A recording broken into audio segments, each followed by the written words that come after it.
నమస్తే. ఈరోజు UP Bihar special fara recipe చూద్దాం. 2 కప్పుల బియ్య పిండిలో సరిపడా ఉప్పు వేసి మరుగుతున్న నీరు వేసి స్పూన్తో కలుపుకోవాలి.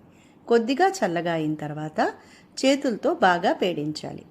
తర్వాత 1 స్పూన్ ఆయిల్ వేసి మళ్ళీ కలుపుకొని తడిగుడ్డ పెట్టి ఉంచుకోవాలి. మిక్సీ జార్లో 1 టేబుల్ స్పూన్ ధనియాలు, 2 పచ్చిమిరపకాయలు, 2 ఇంచీల అల్లం, 1 టీ స్పూన్ మిరియాలు, 10 వెల్లుల్లి, 2 ఎండుమిరపకాయ, పసుపు, చిటికెడు ఇంగువ, ఉప్పు వేసి ముదుగ్గా రుబ్బుకోవాలి.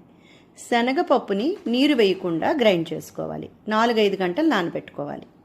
కొత్తిమీర కూడా సన్నగా తరిగి వేసి బాగా కలుపుకోవాలి. ఇప్పుడు ఈ వరిపిండి చపాతీ పిండిని తీసుకొని చేతికి ఆయిల్ రాసుకొని ఈ విధంగా చిన్న చిన్న పూరీల్లా చేతితోనే చేసుకొని ఈ మిశ్రమాన్ని మధ్యలో పెట్టి కొద్దిగా నొక్కుతూ స్టఫ్ చేసుకోవాలి. దీన్ని 10 నుండి 15 నిమిషాల వరకు స్టీమ్ చేయాలి. చల్లగా అయిన తర్వాత కట్ చేసుకోవాలి.